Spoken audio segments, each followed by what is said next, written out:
Voilà, bonjour à toutes et à tous. Alors, juste pour savoir à qui j'ai affaire, qui est enseignant? Ah, quand même un gros paquet. Qui est juste parent? Quand même quelques-uns, un peu perdus au milieu des enseignants. Et qui est parent et enseignant? Là, ça fait aussi un grand nombre. Alors, ce qui est important, effectivement, c'est d'avoir des publics mélangés, parce que c'est l'affaire de tout le monde, c'est vrai. Et je vais essayer de faire une conférence qui utilise le moins possible le mot harcèlement. Vous avez un vrai problème en France avec l'idée qu'il faut nécessairement utiliser ce terme pour provoquer une réaction de l'école. Et on va vous demander, par exemple, quand vous êtes dans une école, de diagnostiquer le harcèlement. Le diagnostic, c'est un terme médical. Il faut s'en méfier très très fort. On va vous demander éventuellement aussi de le signaler, faire des signalements. Ça, c'est un terme juridique ou judiciaire. C'est terriblement dangereux. Il faut révéler les situations de souffrance à l'intérieur des classes en gérant ce qui se passe à l'intérieur de ces classes avec des outils qui sont appropriés pour le faire.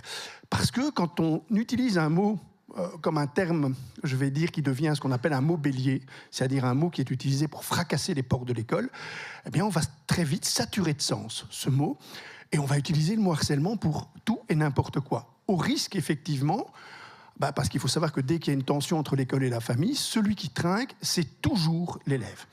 Si vous avez un enfant, un adolescent, qui perçoit que lorsqu'il est en difficulté au sein de sa classe, eh bien, il entend plus des adultes se battre pour savoir quel mot on doit mettre sur ce qu'il vit, parce qu'effectivement, un mot bélier, il s'expose au risque, à un moment donné, de voir des portes se fermer, parce que c'est la situation qu'on voit de plus en plus fréquemment. Des parents qui disent « mon enfant est harcelé », l'école qui se croit obligée, qu'il est même légalement de faire un diagnostic, et qui dit « mais il n'est pas vraiment harcelé, c'est pas vraiment du harcèlement ». Et la famille en déduit donc vous n'allez rien faire. Mais l'enfant se retrouve au milieu de tout ça, perçoit effectivement qu'au lieu de chercher des solutions, c'est ce qu'on va discuter ici, parce que c'est impératif que lorsqu'un enfant souffre du climat de sa classe, c'est-à-dire lorsqu'il vit quelque chose qui peut-être ressemble à du harcèlement, mais on va d'emblée mettre ce terme de côté, en essayant de voir effectivement ce qui se passe dans un groupe humain. Parce qu'une classe, c'est un groupe humain. C'est même un groupe humain tout à fait particulier. C'est un groupe humain contraint, ce que vous n'êtes pas. Vous êtes, je pense, venu librement. Je crois. Je l'espère en tout cas. Et au terme de la rencontre, tout le monde va se séparer. Donc, il ne va rien se passer de grave, rien se passer de préoccupant.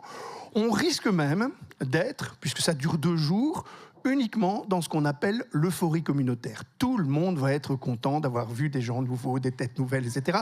Je ne me fais aucun souci pour ce qui va se produire ici. Par contre, un groupe humain contraint, celui qu'on voit dans les émissions de télé-réalité, c'est un groupe humain contraint, celui que vous vivez dans votre environnement professionnel, et ce que vivent les enfants dans les classes, ces groupes sont systématiquement soumis aux mêmes mécanismes. C'est systématiquement les mêmes rythmes qui se reproduisent, au point qu'on peut parler de saisonnalité du harcèlement. Vous allez voir que ça se produit toujours de la même façon. Regardez une émission de réalité, c'est frappant, de télé-réalité. Dans un premier temps, c'est l'euphorie communautaire. Si vous demandez à un enseignant comment ça se passe dans l'école en septembre, il va vous dire « on a un bel esprit d'équipe ». Et il va rajouter « je pense que j'ai une bonne classe ». Généralement, ça se passe toujours bien. En septembre, on a très très peu de situations problématiques. C'est ce qu'on appelle cette euphorie communautaire, qui fait que dans une émission de télé-réalité, ils sont d'emblée copains comme cochons. On a l'impression qu'ils se connaissent depuis des années, ils deviennent tout de suite copains. Évidemment, ça dure jusqu'à peu près le 15 octobre, et vers la mi-octobre, on est déjà dans ce qu'on appelle la moyenne saison du harcèlement. La basse saison est terminée. On est dans la moyenne saison, et on va constater effectivement, vous allez le constater, que vous allez commencer à parler un peu sur le dos les uns ou les unes des autres. Ne me dites pas que vous ne le faites pas, et si vous ne le faites pas, faites-le. Parce que c'est indispensable, si on veut maintenir l'euphorie communautaire, de se dire, si un tel n'était pas là, on serait quand même mieux, si une telle disparaissait, au moins temporairement, on vivrait plus sereinement. On le fait tous, c'est ce qui permet de maintenir l'illusion de l'euphorie communautaire. C'est ce qui explique que dans les émissions de télé-réalité, il ne faut pas les pousser dans le dos pour qu'ils fassent des nominations. Ils le font spontanément. C'est un mécanisme naturel des groupes humains qu'on retrouve systématiquement et qui explique cette basse saison du harcèlement dans lequel les parents commencent un peu à s'inquiéter parce qu'ils voient des secousses émotionnelles. Et c'est un mot qu'il faut retenir. Qu'est-ce qu'une secousse émotionnelle ? Parce que les enfants, déjà, ont ces manifestations de rejet les uns par rapport aux autres. On ne veut pas jouer avec toi parce que tu n'es pas beau, parce que tu es roux, parce que tu sens mauvais. En maternelle, ça prend la forme de bousculade. C'est toujours les mêmes qui bousculent toujours les mêmes. Plus l'enfant grandit, plus ça prend des formes identitaires. Mais on voit effectivement se mettre en place ce qui correspond à des difficultés d'intégration. Si les parents ne sont pas tentés d'utiliser le mot harcèlement comme un mot bélier, ils vont parler de difficultés d'intégration et même plus efficacement de parler de secousses émotionnelles. Mon enfant est triste, mon enfant est en colère, mon enfant a peur. Et c'est important d'utiliser les mots qui correspondent aux émotions. Parce qu'on va le voir effectivement, chez l'être humain, tout le problème vient du fait que les secousses émotionnelles provoquent des mouvements de pensée, ce qu'on appelle des états d'âme en fait. Si vous êtes triste, vous avez demandé pourquoi il m'arrive ça. Alors, l'école n'a pas pour vocation, aucune école ici ne peut proposer le bien-être continu. Elle n'en a pas les moyens et ce n'est pas du tout une vocation de l'école de faire en sorte que tout le monde soit tout le temps content. La joie continue, ce n'est pas du tout ce qu'on doit rechercher.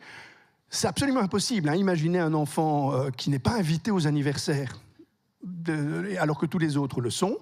Il sera triste. Et aucune école n'a le pouvoir de dire aux parents « vous invitez tous les enfants ou vous n'invitez personne, mais les anniversaires, c'est toute la classe ou aucun ». Et donc forcément, vous avez de temps en temps des petits garçons, des petites filles qui sont tristes.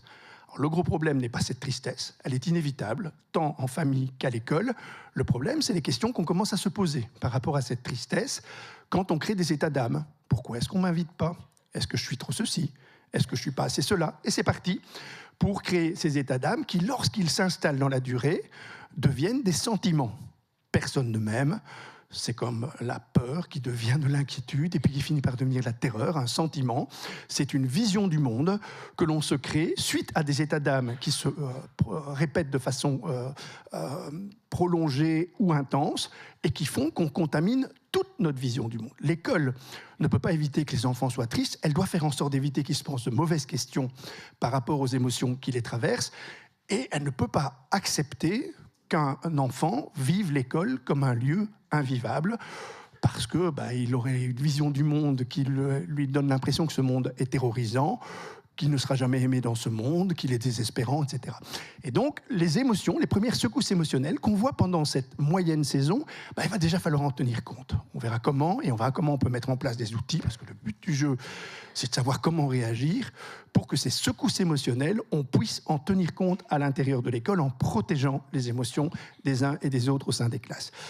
Parce que ça va s'aggraver. Il va y avoir une haute saison qu'on rencontre toutes les années à partir du mois de janvier. Vous allez voir que là, on va reparler très très fort du harcèlement avec énormément de focus mis sur des situations intenses. C'est une caractéristique de tous les groupes humains dès qu'ils sont décomposés en couples, en sous-groupes et en groupes. À partir du mois de janvier, dans les classes, il y a des couples, il y a des sous-groupes et il y a des groupes. Et vous allez constater quelque chose. Vous pourriez d'ailleurs faire l'expérience vous-même, ne le faites pas parce que vous allez m'en vouloir très fort. Mais si vous rentrez chez vous et que vous dites à votre conjoint, à partir d'aujourd'hui, on ne se moque plus de personne. On ne critique plus qui que ce soit. Vous allez m'en vouloir énormément. Dans les 15 jours, vous allez devoir consulter. Il y aura trop de tension à l'intérieur de votre couple. Et surtout, les liens ne seront pas renforcés. Parce qu'on renforce nos liens, c'est un phénomène tout à fait humain, en critiquant ceux qui ne sont pas nous. Et en se moquant d'eux, et en les tournant en dérision. C'est typiquement humain, et donc il ne faut pas évidemment l'éviter, il faut éviter les conséquences négatives. Mais dans les classes, on va voir ça se manifester de manière beaucoup plus intense à partir du mois de janvier. On parlera là de haute saison du harcèlement, lorsque les enfants, les adolescents isolés, mis à l'écart, étant fragilisés par cette mise à l'écart, on va se retrouver à ce moment-là avec des agressions plus systématiques qui vont alors prendre la forme du harcèlement. Et tout ça va s'arrêter. Il faut bien savoir qu'à partir de la mi-mai, les groupes sentent qu'ils vont se disloquer et de nouveau, on ne parle plus de harcèlement, vous avez de nouveau une basse saison. Basse saison, moyenne saison, haute saison, rebasse saison. C'est un cycle saisonnier. Alors, vous allez me dire, puisque ça disparaît, autant laisser faire. Non, c'est le problème des saisons. Quand c'est répétitif, ça crée une forme de fatalisme. On finit tous par s'y habituer. Et tous ceux qui sont enseignants ici, vous avez une caractéristique tout à fait particulière, c'est que vous êtes les seuls professionnels à avoir cette caractéristique. Vous êtes un jour rentrés dans une boîte qu'on appelle l'école et vous n'en êtes jamais sortis. Ça veut dire que vous êtes venu dans l'école et puis vous avez souffert. Vous avez fait souffrir ou vous avez vu souffrir. Petit sondage express. Je vais vous demander simplement de penser à une scène dans laquelle, quand vous étiez élève, pas en tant qu'adulte, vous avez rencontré de la souffrance. Soit vous avez pleuré, soit vous avez fait pleurer quelqu'un, soit vous avez vu quelqu'un pleurer. Tout le monde a sa scène dans sa tête. Qui, dans la scène qu'il avait dans la tête, était la personne qui pleurait? Ouais, à peu près un peu plus de 10%, sondage express, de personnes qui ont vécu quelque chose qui ressemble peut-être à du harcèlement, mais là, vous allez très vite concevoir que le mot qu'on mettait sur votre souffrance vous indifférait complètement. Le but, c'était qu'est-ce que j'aurais pu faire pour éviter cette souffrance? Question un peu plus délicate, qui, dans la scène qu'il a dans sa tête, était la personne qui faisait pleurer. Les bras sont toujours un tout petit peu moins fermes, mais voilà, je suis bien content de vous voir lever votre bras. Les gens ne vous voient pas nécessairement, mais vous n'avez pas l'air d'un monstre. Et vous avez pourtant, effectivement, fait pleurer quelqu'un. Vous avez fait pleurer. Alors vous souriez en plus en le disant. Ça veut dire que vous avez sans doute fait comme on le fait tous quand on a été investi de pouvoir à un moment donné, notamment le pouvoir de faire rire, par exemple. Là, on va voir comment on peut déterminer, comment la moquerie, qui est la mise en mouvement de tous les principes d'agressivité hiérarchique chez l'être humain dans une démocratie, c'est-à-dire faire en sorte qu'on rit de quelqu'un en faisant en sorte que ça passe pour de l'humour. Et donc, on est poussé par un groupe, généralement, pour le faire. Et quand je souligne que madame n'est pas un monstre, c'est juste pour dire qu'il faut éviter de réduire le harcèlement, comme c'est fait, notamment dans le monde politique, de manière catastrophique entre un méchant et un gentil. Et on peut évacuer le méchant, puisque c'est devenu effectivement une possibilité juridique. Quand le monde juridique s'empare d'un problème pédagogique, il fait beaucoup de dégâts. Mais là, il fait effectivement beaucoup de dégâts parce qu'il ne prend pas la mesure du phénomène en mettant en place quelqu'un qui simplement a utilisé cette forme d'agressivité qu'on appelle l'agressivité hiérarchique, qui fait que vous avez du pouvoir, vous êtes galvanisé par ce pouvoir, et vous créez éventuellement de la souffrance en utilisant avec trop de puissance ce pouvoir. Avec les réseaux sociaux, c'est de façon démesurée, mais la personne qui utilise cette forme d'agressivité hiérarchique, c'est pas un monstre, c'est souvent même quelqu'un de très populaire.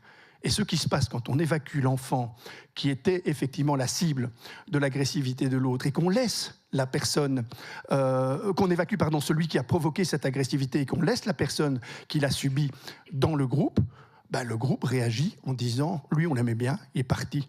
Et nous, on va maintenant devoir se farcir ta présence jusqu'à la fin de l'année. Maintenant, tu vas morfler. » Et c'est ce qu'on trouve effectivement quand on utilise dans une forme de football panique, parce que c'est ce qui s'est un peu passé en France au début de l'année, quand on a fait une priorité nationale en prenant des décisions à l'emporte-pièce, mais simplement pour essayer de dire on fait quelque chose. C'est important de comprendre le phénomène, c'est pour ça que pour mettre en place des dispositifs efficaces, il faut comprendre comment ça fonctionne. Je vais avoir besoin de vous, je vais venir vous bousculer toutes les 3 minutes, de manière répétitive, intentionnelle et relativement nuisible, c'est pas agréable d'être bousculé.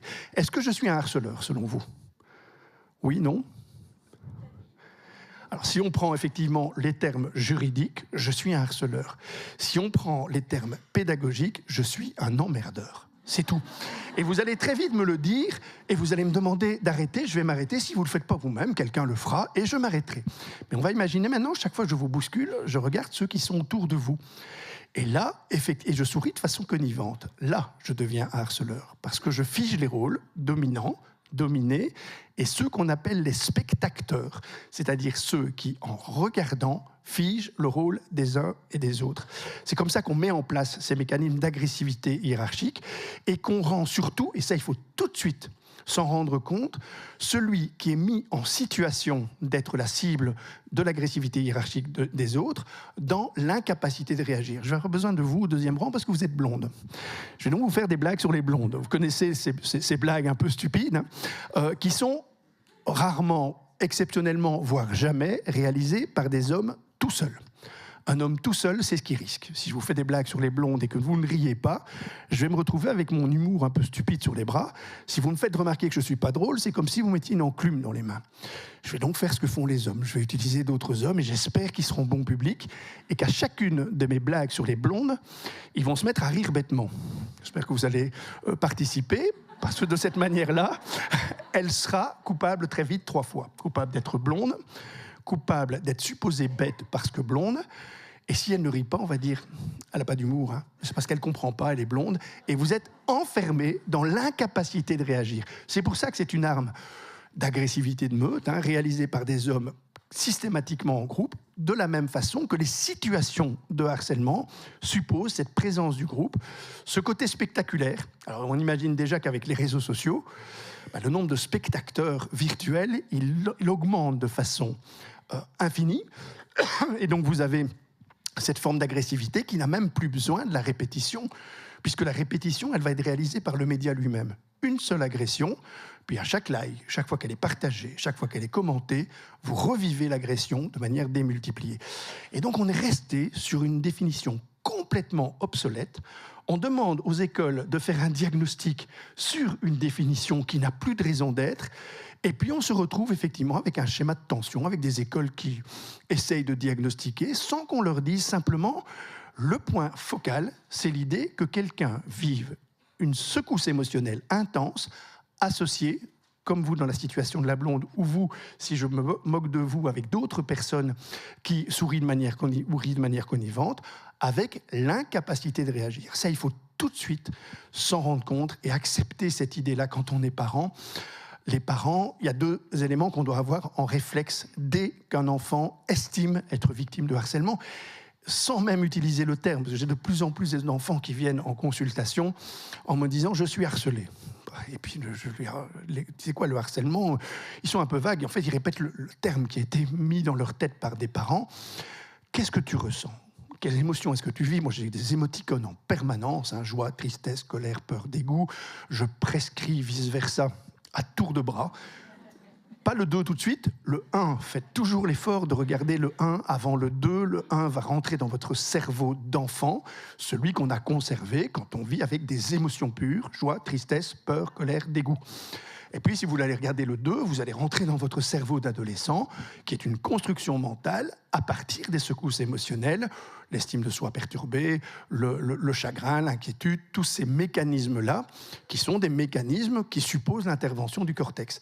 Et donc, l'un comme l'autre vont expliquer effectivement, parce qu'on contient, même quand on commence à devenir capable d'avoir de véritables états d'âme, eh bien, les émotions sont toujours contenues dans ces états d'âme. Donc, toujours avoir des émoticônes pour simplifier le langage. Est-ce que tu es triste? Est-ce que tu es en colère? Est-ce que tu as peur? Est-ce que tu es dégoûté? Et la joie étant une émotion peu difficile à vivre et agréable à vivre, celle-là, je l'évoque généralement peu quand un enfant prétend vivre quelque chose qui ressemble à du harcèlement.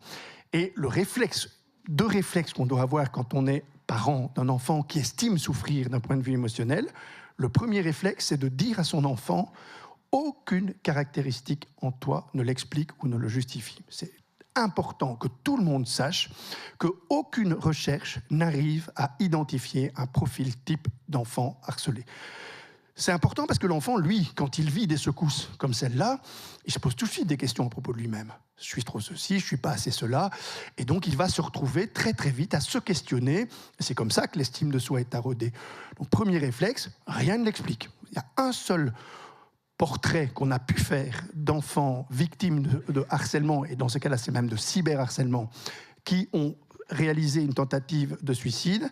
Ce ne sont pas du tout des enfants différents, des enfants qui ont des stigmates sociaux ou des handicaps d'apprentissage. Ce sont au contraire, j'ai un poster qui le montre de façon fulgurante, j'ai fait un poster avec toutes les photos que les parents d'enfants qui ont fait des tentatives de suicide, adolescents ou adolescentes, en Fédération de Bruxelles, m'ont confié. Il y a quelque chose de spectaculaire dans ce poster, c'est que ce sont toutes de très très belles jeunes filles, de très beaux jeunes garçons. Ils avaient absolument tout pour réussir, une vie parfaite. Ils ont créé, ce qui est terriblement douloureux chez un être humain, ils ont créé de l'envie. Vous savez que l'envie, ce sont nos neurones miroirs qui la fabriquent. Pour le pire, pour le meilleur, il crée l'empathie, mais pour le pire, il crée l'envie. Et l'envie, c'est ce truc un peu pervers qui fait qu'on a envie d'être à la place des autres, mais que dès qu'ils tombent de leur piédestal, la meute qui a été mobilisée par l'envie va les déchiqueter. Et on se retrouve effectivement avec des adolescents, des adolescentes qui avaient petits copains, qui avaient tout ce qui pouvait faire le bonheur des uns et des autres, et puis une imprudence numérique. Je parle d'imprudence numérique, j'évite toujours les termes tout à fait inadaptés comme revenge porn. Ne parlez jamais de revenge porn à un adolescent ou une adolescente. C'est un terme qui vient d'Hollywood, qui vient du cinéma, dans lequel on avait effectivement des conduites pornographiques dans un cadre revanchard et généralement dans un cas de tromperie. La plupart des situations qui sont parfois qualifiées stupidement de revenge porn, sont des situations de divulgation d'intime dans un cadre qui n'est même pas nécessairement revanchard, qui est parfois juste une façon de divulguer des images qui auraient dû rester dans un cadre intime et qui sont parties sur l'espace public. Et vous êtes terriblement fragilisé par ce type d'imprudence numérique et la meute va vous déchiqueter. Et l'autre caractéristique qu'on retrouve chez ces jeunes filles, ces jeunes garçons, c'est le silence. Elles n'ont pas parlé à leurs parents, qui n'ont rien vu venir. Alors, j'ai toujours aussi beaucoup de mal, quand j'entends notamment en France, qu'on parle de signaux faibles. Il faut arrêter avec les signaux faibles. J'étais récemment sur BFM où un journaliste, j'étais avec quelqu'un qui était présenté comme spécialiste en harcèlement et cyberharcèlement, et le journaliste pose la question typique des journalistes: à quoi est-ce qu'on voit que notre enfant est harcelé ou cyberharcelé ? Et la personne commence à répondre des maux de ventre. Je suis désolé, les maux de ventre, c'est plus vite le signal d'une gastro-entérite que du harcèlement. Et donc, il faut arrêter de chercher des signaux qui n'existent pas, parce que ce n'est pas systématiquement associé, et on ne doit pas attendre qu'un enfant ait des maux de ventre pour, à un moment donné, mettre un nom sur ce qu'il vit en le reliant au harcèlement. Le silence symptomatique est le plus fréquent. Ça peut être des résultats scolaires qui se détériorent, mais ça peut aussi être des résultats scolaires qui augmentent de manière très significative. Et ça peut être une absence de changement dans le champ des résultats scolaires. Et donc, demander à des enseignants de chercher des signaux faibles, c'est leur mettre le creuset à un chemin qui va les conduire à la culpabilisation s'ils ne voient pas les choses. Moi, j'ai eu des enseignants dans mon bureau qui me disaient « moi, j'ai rien vu ». Non, c'est normal, les parents non plus n'ont rien vu. Et eux-mêmes sont terriblement culpabilisés parce que pour eux, c'était comme un éclair dans un ciel bleu, un orage dans un ciel qui ne l'annonçait absolument pas. Et la plupart disent on n'a rien vu venir. On a parfois cru une petite crise d'adolescent, s'isoler un peu plus, etc. Mais on n'a rien vu venir. Et l'explication au fait qu'on n'ait rien vu venir, c'est ce qu'on appelle la délicatesse paradoxale. C'est-à-dire que les enfants, très tôt dans le développement, songez au moment où vous avez été chercher vos enfants pour la première fois à l'école, leur premier jour d'école. La question que vous avez posée, c'était sans doute quelque chose du style « ça a été ». Et l'enfant perçoit que tout ce qui n'est pas « oui » va vous faire des difficultés. Et donc les enfants apprennent très vite à dire « je ne peux pas faire de la peine à papa et maman, il faut que je dise que tout va bien ». Et si vous avez l'opportunité de lire les lettres, parce que c'est assez systématique, quand un enfant, un adolescent, une adolescente décide de mettre fin à ses jours, elle l'explique dans un courrier. Et ils sont toujours libellés de la même façon. Papa et maman, je vais faire quelque chose qui va profondément vous désoler, mais j'ai plus la force de vivre, donc je vais mettre fin à mes jours. Et il rajoute derrière, c'est pour ça qu'on parle de délicatesse paradoxale, je ne vous ai rien dit, parce que j'ai eu peur de vous faire de la peine. Donc vous imaginez, on sait qu'on va désespérer complètement ses parents, mais paradoxalement, on ne leur a pas dit qu'on souffrait parce qu'on ne voulait pas leur faire de peine. Et donc il ne faut pas essayer effectivement de voir, mais il faut que ça se révèle. En tant que parent, acceptez d'entendre que votre enfant vit des secousses émotionnelles. S'il est un dominant, ne soyez pas du tout rassurés. C'est le seul élément que la recherche montre. Si vous avez un enfant dominant non empathique, c'est-à-dire, je vais dire, un petit chef, c'est quelqu'un qui n'a pas d'empathie mais qui veut être un dominant, eh bien c'est pour lui que les trajectoires ultérieures sont les plus défavorables, à la fois dans sa vie personnelle et dans sa vie professionnelle, parce que si vous voulez être un petit chef, eh bien, il va falloir geler vos neurones miroirs, c'est-à-dire pouvoir agresser les autres et pouvoir sans limite. Le leader, c'est tout autre chose. Ça, c'est le dominant empathique. En France, vous avez 2 merveilleux exemples de leaders empathiques et de petits chefs. Les capitaines de vos équipes de foot, Zidane et Mbappé. Regardez le taux de popularité d'Mbappé à côté de celui de Zidane et son mal-être qui vient en partie du fait qu'il manque d'empathie, notamment dans sa fonction de petit chef. Et donc, quand un enfant revient et dit à ses parents « T'aurais vu un tel, comment on s'est foutu de lui, qu'est-ce qu'on s'est marré ?» Le réflexe du parent, ça doit toujours être de dire « Est-ce que tu t'es mis 2 minutes à la place de l'autre ?» Parce qu'il faut savoir que les neurones miroirs, ceux qui créent l'empathie, alors on va reparler de l'empathie parce que en faire, comme vous l'avez fait, une formule magique en disant on va faire comme au Danemark, on va mettre des cours d'empathie et tout va aller bien, c'est du grand n'importe quoi, ça a fait rire jusque les Danois, hein, qui ne trouvaient, mais se disent mais c'est pas possible.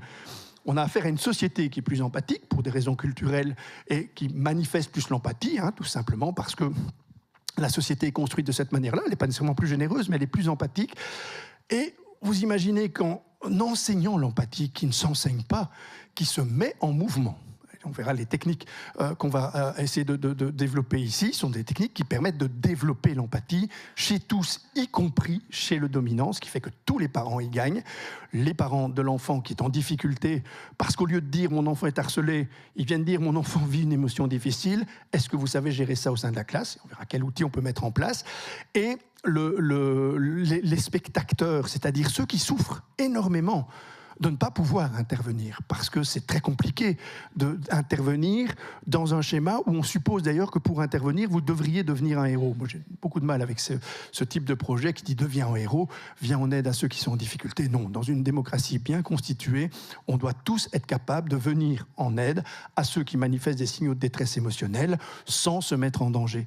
Et c'est pour ça qu'il va falloir mettre en place des dispositifs qui vont permettre à un moment donné de stimuler l'empathie, parce que l'autre réflexe qu'il faut absolument éviter en tant que parent, c'est de dire à son enfant « réagis par toi-même ». Ne te laisse pas faire. T'as qu'à répondre du tac au tac. T'as qu'à utiliser l'humour pour répondre à leurs moqueries. Alors, il faut très très mal connaître un cerveau humain pour proposer ça à quelqu'un qui est mis en situation de subir l'agressivité hiérarchique de personnes qui, parce qu'elles sont plus nombreuses, sont plus puissantes, ou parce qu'elles ont autorité, ont davantage de puissance, de nuisance par rapport à vous. Il faut bien comprendre qu'un cerveau humain, il est construit uniquement pour assurer la survie de son propriétaire. Si un jour vous êtes mis en position d'être agressé par des gens qui sont plus puissants que vous, ou qui sont plus nombreux, vous allez constater effectivement que vous allez baisser les yeux, vous allez rougir. Vous allez me dire 3 heures, 3 jours ou 3 semaines après, j'aurais dû lui dire ça. Pourquoi je ne lui ai pas répondu ? Pourquoi ? Et vous allez même peut-être en déduire que vous manquez de vivacité d'esprit ou d'esprit de répartie. Ce n'est pas du tout le cas. Simplement, l'esprit de répartie n'est accessible qu'à ceux qui ne se sentent pas menacés. On peut répondre du tac au tac si, effectivement, on se sent en sécurité psychologique suffisante. Alors le cerveau va aller chercher des réponses adéquates. Les gens qui répondent du tac au tac ne sont pas plus vifs sur le plan cérébral, mais ils se sentent en meilleure sécurité. Et leur cerveau, alors ne percevant pas le danger, va chercher de quoi s'opposer à la personne. C'est pour ça que faire un stage en disant « mais on va t'apprendre des compétences pour répondre du tac au tac », c'est bien pour restaurer l'estime de soi, mais il faut être assez lucide pour dire à l'enfant « attention que dans une situation réelle, il n'est pas sûr que ça va se déclencher parce qu'il est possible que ton cerveau n'aille pas chercher. » Parce que sinon, vous arrivez sur un effet tout à fait inverse à celui qui est attendu, c'est que l'enfant qui se dit « j'ai des caractéristiques qui expliquent que je suis harcelé ». C'est le premier réflexe, j'avais dit, surtout on sort de ce schéma-là, parce que la recherche le montre d'ailleurs, hein, donc c'est vraiment complètement aléatoire, ça tombe sur la tête de l'un ou sur la tête de l'autre de manière tout à fait aléatoire, c'est essentiellement le hasard. Donc il y aurait des caractéristiques qui expliquent que je vis ce que je subis, et lorsque je le subis, je ne suis même pas foutu d'en sortir. Alors par exemple, dire réponds par l'humour. Essayez un peu de répondre par l'humour à quelqu'un qui vous agresse par la moquerie. Vous allez voir effectivement très très vite les limites de votre réaction. On va vous sortir des trucs du style « t'as bouffé un clown », t'imagines que tu vas nous faire rire en plus, et vous allez être complètement cassé, tout ça parce que l'humour et la moquerie n'ont absolument pas la même origine. On doit cette espèce de confusion aux latins. Les latins ont mis le bordel dans ce que les Grecs avaient bien rangé. Les Grecs avaient deux mots. Ils parlaient du ghélan, le rire positif, et du kataghélan, le rire négatif. Et ils n'ont même pas la même origine sur le plan de l'héritage animal. Le rire positif, c'est le rire qui se produit dans des contextes ludiques, sécurisants et créateurs de liens bienveillants. C'est le rire qui vient du gazouillis des petits singes juvéniles. Les petits singes rient quand ils sont petits, ne rient plus étant adultes.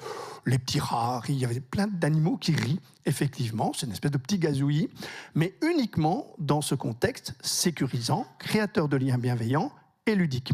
C'est un rire que vous pouvez retrouver si vous chatouillez quelqu'un ou si vous vous laissez chatouiller. Sauf que, imaginez que vous sortez d'ici et quelqu'un que vous n'avez jamais vu vient vous chatouiller. Je vous promets que vous n'allez pas rire. Parce qu'il faut un contexte sécurisant, il faut connaître très bien la personne qui va nous chatouiller pour pouvoir en rire. Imaginez, vous êtes en pleine scène de ménage et votre conjoint, il lui vient l'idée un peu saugrenue de vous chatouiller.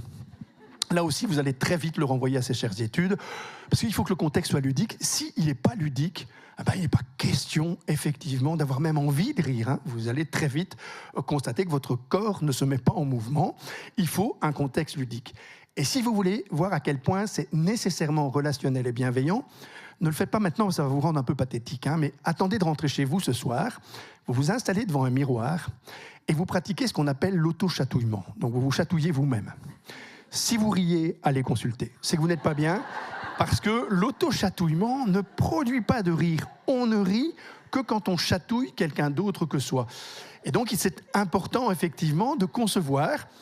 Et cette confusion que les latins ont introduit en utilisant uniquement le mot risus pour mélanger les deux rires, fait que si je me moque, si j'utilise le sarcasme qui brise, l'ironie qui met à distance, la dérision qui rend tout petit, ou le cynisme qui vous abîme, je vais vous dire c'est pour rire, et vous devez en plus rire avec. Donc vous devez pratiquer l'autodérision, vous devez participer, parce que sinon vous êtes suspecté d'un manque d'humour, qui dans nos démocraties est vécu comme étant une faute, une faille, alors qu'on est dans le kataghélan, le rire mauvais, qui ne vient absolument pas du gazouillis des petits singes juvéniles, qui vient du rictus menaçant des singes adultes. Si vous voulez aller dans un zoo, pour voir comment ça fonctionne, allez dans la cage des singes, des chimpanzés notamment, et faites semblant d'envoyer votre poing dans leur direction. Vous allez voir, ils vont montrer leurs dents, retrousser leurs lèvres. Si les gens qui ne connaissent pas les chimpanzés disent « Regarde, il rigole ». En fait, il ne rigole pas, il défend son territoire et il agresse le vôtre. Si vous n'avez pas le temps d'aller dans un zoo, vous tapez Donald Trump. Et vous attendez de le voir, vous allez voir, il a le rictus menaçant des singes adultes. Il a un regard acéré, il a une mâchoire qui est figée. Et vous allez constater un phénomène tout à fait particulier. Si vous partagez les cibles de Donald Trump, vous allez le trouver très drôle.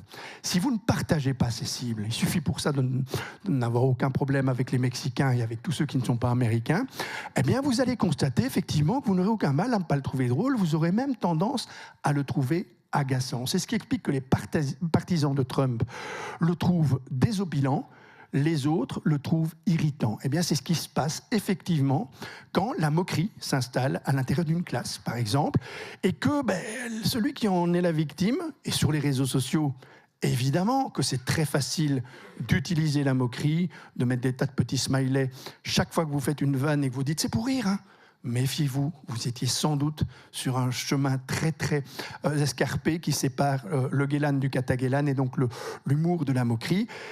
Et il est indispensable de discriminer l'un et l'autre. Parce que trop souvent, on croit que non, l'humour, c'est quand on rit ensemble. Et donc, vous avez beaucoup d'enfants, beaucoup d'adolescents qui vont se croire obligés de participer aux moqueries qui les détruisent. Je me souviens toujours de cette petite fille qui me disait « mais je ne comprends pas, il m'appelle Boulette parce qu'il se moque de ce qu'il considère comme du surpoids et j'ai fait des chansons et je leur ai donné dans lequel ils pouvaient se moquer de moi. » Et elle dit « je les vois après chanter ces chansons, je participe, parce que c'est effectivement, et ça il faut toujours le comprendre quand on est parent d'enfants ou d'adolescents, les enfants ont une faculté, parce qu'ils craignent le pire, de s'adapter au mal. C'est-à-dire qu'ils vont accepter des tas de mécanismes. Alors c'est terriblement compliqué, c'est pour ça aussi que l'idée de faire des enquêtes est complètement saugrenue par rapport au harcèlement, dans la mesure où un enfant craint souvent plus ce qui pourrait lui arriver que ce qui lui arrive réellement. C'est-à-dire, en gros, si vous dites « dis-moi objectivement ce qu'ils te font », eh bien, parfois, c'est très, très faible. La véritable qualité d'un harceleur, c'est de vous faire des trucs borderline, qui ne débordent pas au niveau légal. On donne des surnoms, on rigole, et on dit « ah, madame, monsieur, on rigole, c'est pour rigoler, on rit avec lui d'ailleurs ». Et l'autre, parfois, participe. Et donc, forcément, l'enseignant qui cherche à diagnostiquer, il est complètement perdu. Et le harceleur, il va manifester quelques mécanismes comme ceux-là, qui sont des mécanismes de prise de pouvoir sur l'autre, mais il va vous dire « tu n'imagines pas ce qu'un jour je suis en mesure de te faire ». Et on craint plus ce qu'il pourrait nous faire que ce qu'il nous fait réellement, ce qui fait que quand on fait une enquête objective, et ça les enfants et les adolescents, c'est pour ça qu'ils se taisent, qu'ils ne parlent pas de ce qu'ils vivent, parce qu'ils savent que ce qu'ils racontent eh bien, risque d'être très vite discrédité par les adultes. Alors que quand on a des secousses émotionnelles, et on va arriver maintenant à la partie solution. Alors, je vais développer, mais comme je n'ai pas beaucoup de temps, je ne peux pas les développer complètement, donc tous les outils dont je vais vous parler, je vais me permettre de vous les adresser. Il suffira de demander à Julien qui recevra ces outils sous forme d'une fiche outil. Vous savez, moi j'ai écrit beaucoup de bouquins sur le harcèlement, mais mes éditeurs me disaient à l'origine, mais ils sont trop longs tes bouquins, 300 pages. T'imagines pas, 300 pages pour un enseignant qui a passé sa journée avec des élèves, il ne va pas se taper des briques pareilles. Donc j'en ai fait des plus petits, ils sont là d'ailleurs, j'ai vu, d'une centaine de pages. C'est encore trop long. Alors mes éditeurs m'en veulent très très fort maintenant parce que j'ai fait des fiches outils, 3 pages. Pour faire un espace de parole régulé, voilà comment vous devez faire. Et une petite vidéo de 5 minutes qui explique espace de parole régulé, ce qu'on appelle des conseils d'éducation, qui permettent de construire du vivre ensemble, donc de créer de l'empathie. Et parce que ce n'est pas suffisant de créer de l'empathie, il faut arrêter de faire de l'empathie une formule magique. L'empathie, elle est terriblement à géométrie variable en fonction des discriminations de groupe qui sont préalables. C'est très facile à observer si vous regardez un match de foot.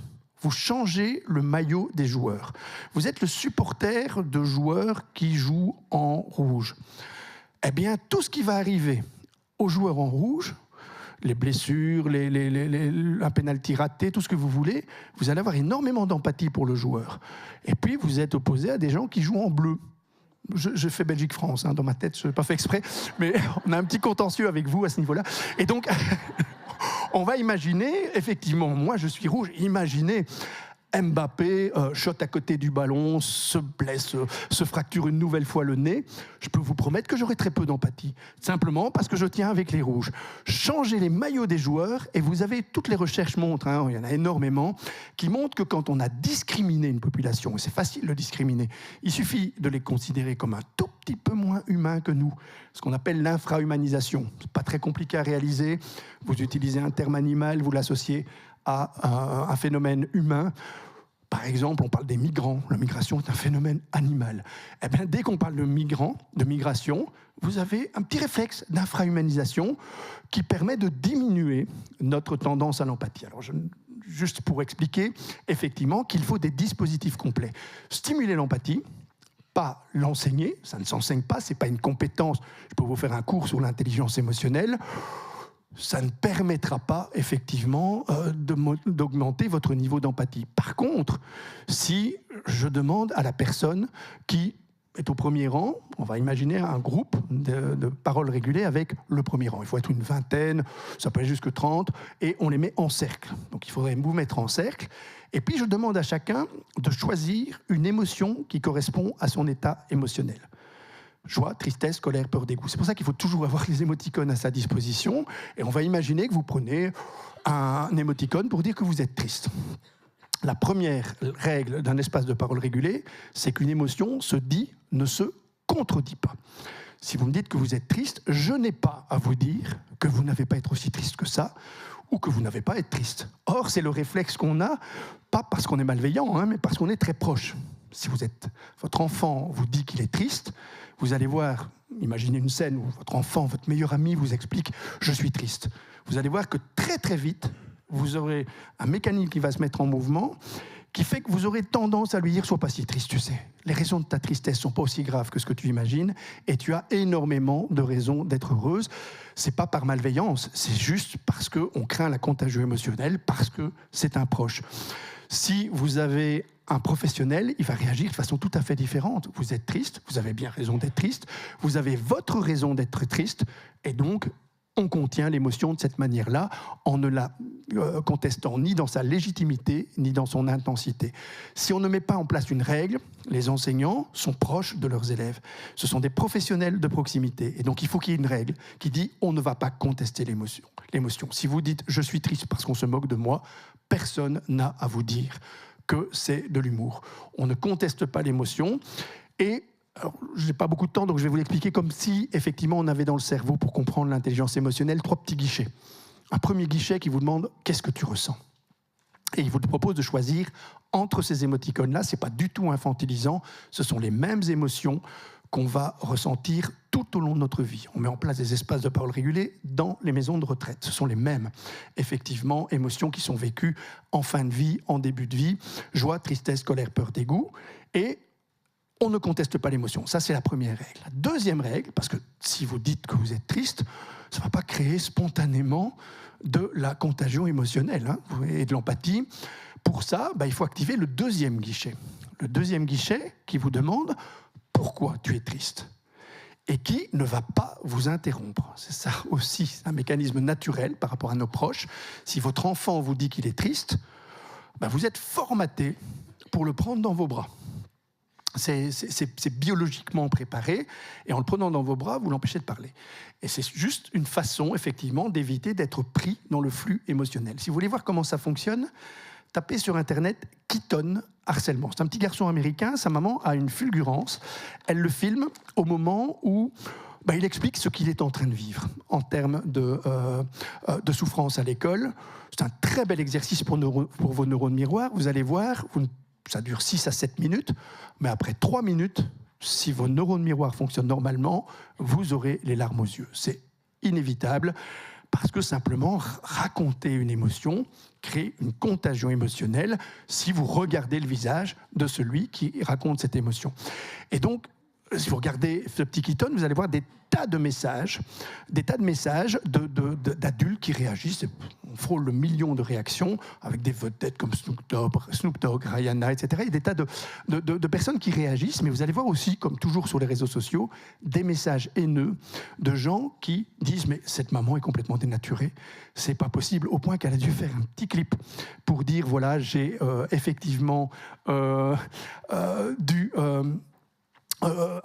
le laisser parler, j'avais évidemment envie de le prendre dans mes bras, mais si je voulais sensibiliser, il fallait que je le laisse aller jusqu'au bout. » Et c'est effectivement pour ça que cette maman a produit cette contagion émotionnelle massive qui est celle qu'on crée dans les espaces de parole régulés, parce qu'on donne à l'enfant qui a une émotion négative, donc on fait non pas un tour de table des émotions, ça ne sert pas à grand-chose, c'est ceux qui sont tristes, ceux qui sont en colère, ceux qui ont peur, on leur donne un bâton de parole.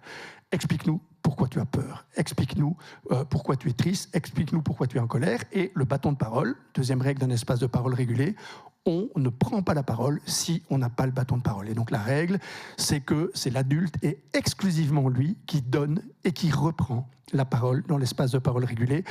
On ne peut pas interrompre celui qui parle. Ça permet de faire fonctionner ce deuxième guichet. Et le deuxième guichet, donc premier guichet, qu'est-ce que tu ressens? Deuxième guichet, pourquoi tu le ressens? Troisième guichet, pourquoi tu le ressens? C'est-à-dire, qu'est-ce qu'on va faire avec cette émotion? Et là, il y a 2 règles essentielles. On ne nomme pas, on ne désigne pas, on n'accuse pas. On ne va pas faire le procès de qui que ce soit. Je suis triste parce qu'on se moque de moi. On sait de qui il s'agit. Mais on ne le nomme pas pour éviter que ça tourne en procès, qu'il se sente obligé de se défendre. Parce que le but, c'est effectivement, et il ne sera atteint que si la 4e règle, qui est la plus difficile à faire respecter, parce qu'elle dépend essentiellement de l'adulte, donc de l'enseignant ou de l'éducateur, qui est surtout ne faites aucune recommandation.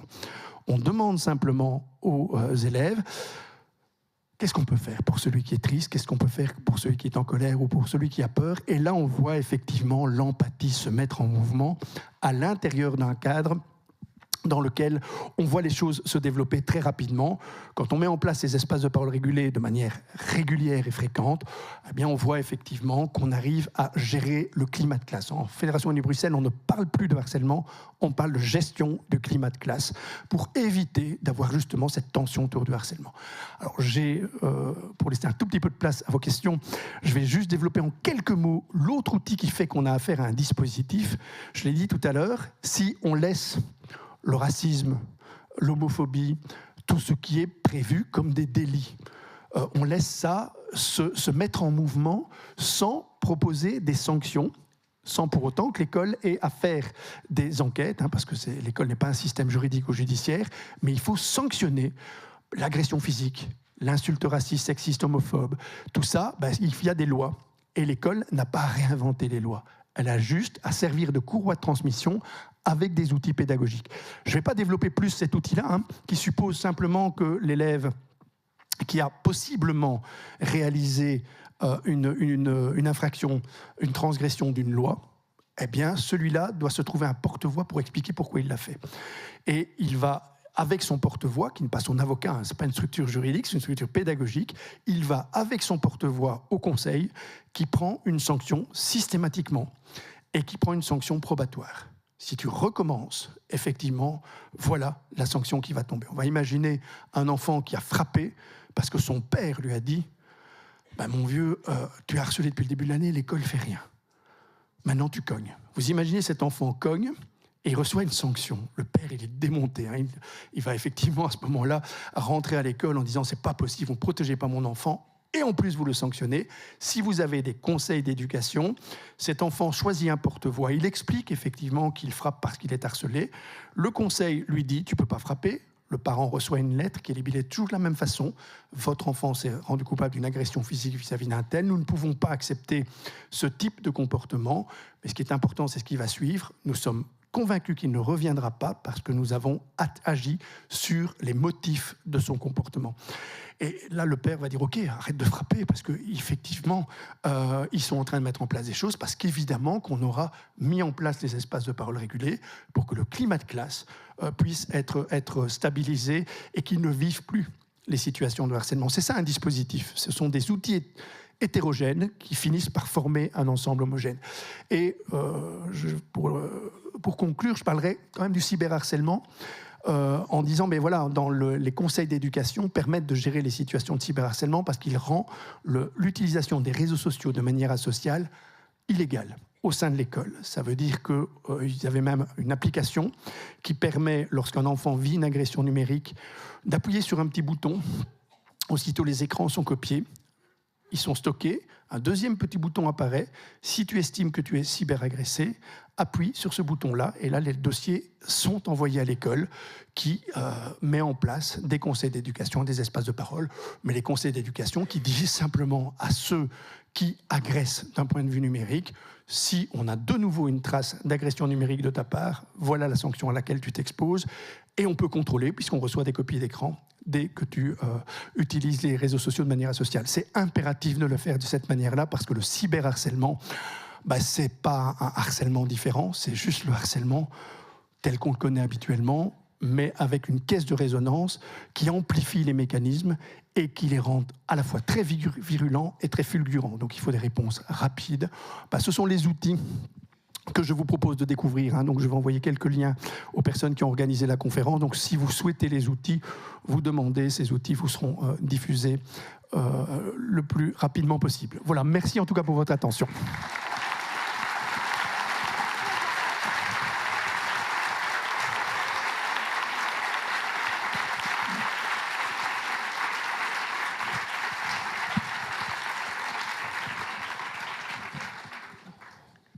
Très enrichissant, très intéressant. On va prendre un petit moment pour un échange questions-réponses. Donc, n'hésitez pas, levez la main. Et ce que je vous propose pour qu'on vous entende bien, c'est de poser le micro. Souvent, de faire ça. D'accord ? Comme ça, on vous entend. Levez la main et simplement, mettez-vous debout pour poser votre question, que Bruno puisse vous identifier, parce qu'avec les spots, c'est pas toujours évident de voir à qui on s'adresse. Donc, s'il y a des questions, je vous laisse... N'ayez pas peur, il ne mange personne, vous savez. Merci de vous lever. Voilà.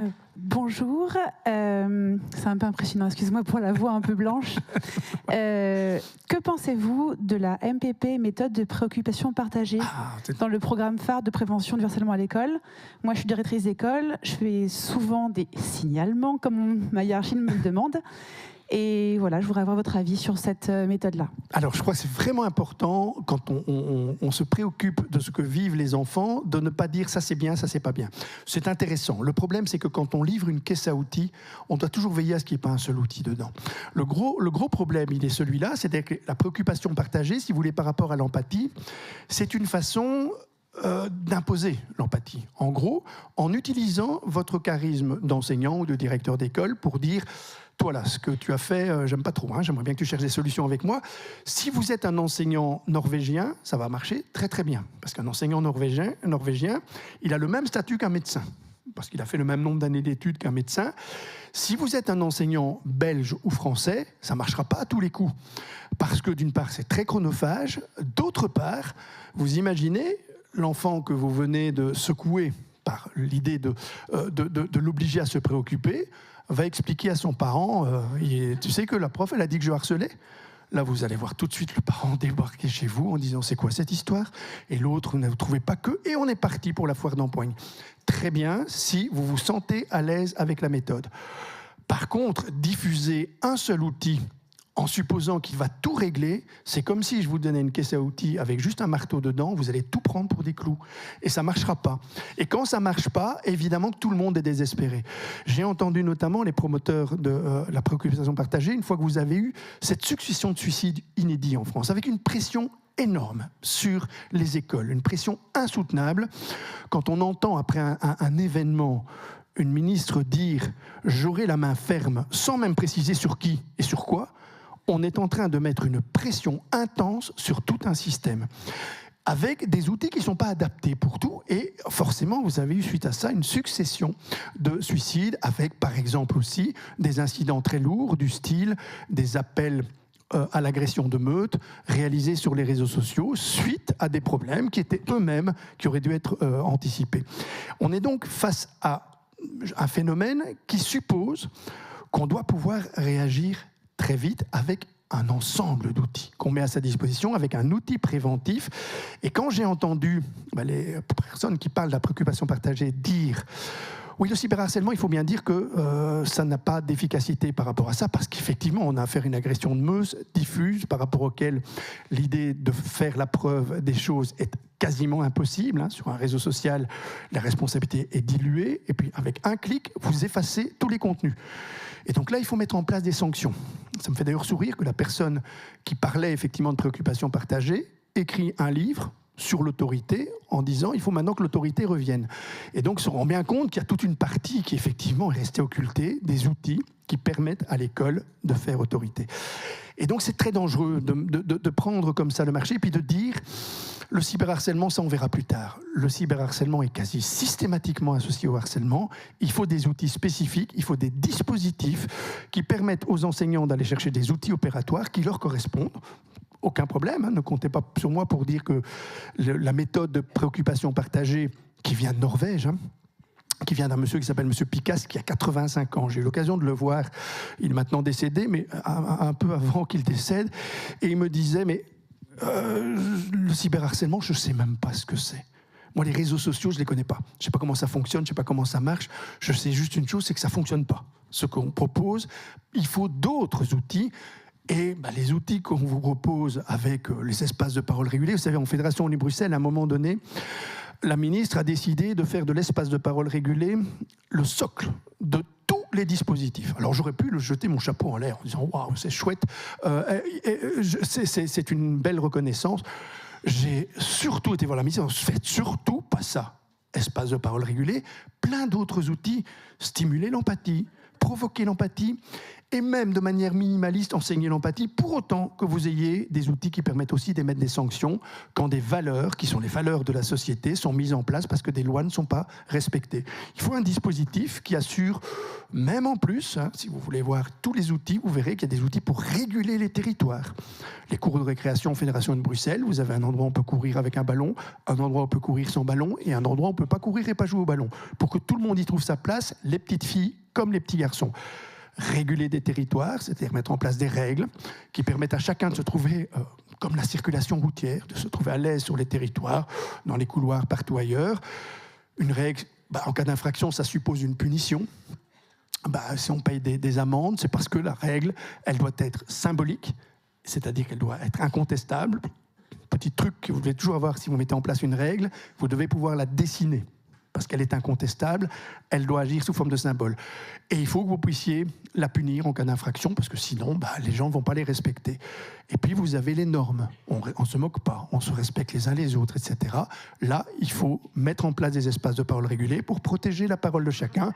Et la seule chose qu'on peut protéger, c'est un être humain, c'est les émotions. Et puis, vous avez les lois. En fait, c'est une armoire. Et les lois supposent, à un moment donné, moi, quand je vois des écoles travailler leur règlement d'ordre intérieur, non, on a déjà un outil pour le faire, c'est la loi. Et donc, il faut simplement reprendre les éléments de loi et se donner les moyens par des outils de sanctionner sans s'obliger à faire des enquêtes, parce que l'école n'est pas équipée pour ça, notamment sur les réseaux sociaux. Les outils sont disponibles, c'est pour ça que je vous dis, pour ne pas brader en donnant des explications comme ça très rapides des outils, allez voir, vous verrez, il y a une petite explication qui est donnée, et il y a surtout la fiche outil qui permet de mettre en place un conseil d'éducation. Ça n'oblige pas des formations. Moi, j'ai un mal de chien avec les formations pour les enseignants, je vous avoue franchement. Je trouve ça très chronophage. Et je trouve ça parfois très décevant quand vous faites des formations de 3 jours et qu'au bout de la formation, vous dites c'est compliqué. C'est vrai que c'est confus. Et que les enseignants vous demandent juste une chose, donnez-nous des outils pour savoir ce qu'on doit faire et comment on doit le faire. C'est pour ça que je ne donne plus de formation, je distribue des outils parce qu'en 5 minutes, on peut expliquer un outil. Quand j'ai un enfant un adolescent dans mon bureau qui est victime de harcèlement. Si l'école n'est pas équipée, parce que toutes les écoles en Fédération Bruxelles ne sont pas encore équipées, on avance, mais ça fait pas à pas. Si je lui dis, écoute, ton école n'est pas équipée, tant pis pour toi. Non, je vais téléphoner à l'enseignant, et je ne vais pas téléphoner à l'enseignant, donc la personne en qui il a confiance, et je peux vous assurer qu'aucun enfant, aucun adolescent n'a perdu confiance dans la personne. Mais il dit, il voudrait bien m'aider, mais je ne suis pas sûr qu'il sait ce qu'il veut faire, ce qu'il doit faire, et j'ai peur qu'il fasse pire que mieux. Mais moi, je prends contact avec la personne qu'il m'a identifiée, et je vais lui donner un outil. Mais je ne vais pas dire à cette personne, rentrez en formation. Je vais simplement l'avoir au téléphone pendant 10 minutes, transmettre l'outil, et lui dire, si vous êtes en difficulté au moment où vous faites l'espace de parole régulé, vous me téléphonez, et j'essaierai de répondre à vos interrogations. C'est comme ça qu'on arrive le mieux, distribuer des outils et accompagner. Pas faire ce que j'ai parfois vu, des grandes diffusions d'outils devant des grands messes comme ça, en disant voilà, on a équipé 30 écoles. J'ai vu ça se réaliser, mais avec des enseignants qui disaient oui, on a entendu quelque chose, et puis on met un référent qui très vite se retrouve submergé parce que c'est lui qui prend tout le résidu émotionnel de toute l'école. Je pense que là, il y a eu un... Alors ça me fait plaisir de le dire parce que quand même vous avez battu souvent, il y a eu du football panique chez vous en début d'année, et c'est ce qui explique que les décisions ont été prises un peu n'importe comment, trop rapidement, en donnant le monopole à un seul outil. Ça, c'est terriblement dangereux. Merci beaucoup, Bruno. Alors, vu que le temps presse, je suis désolée, je vous ai dit. Oui, j'ai parlé un petit peu trop, donc pour me rattraper, si vous avez des questions, vous les transmettez aussi avec la demande d'outils. Je vous promets que je réponds à chacune d'elles, parce que c'est toujours frustrant quand le temps de questions est limité. Merci en tout cas pour votre écoute. Merci beaucoup.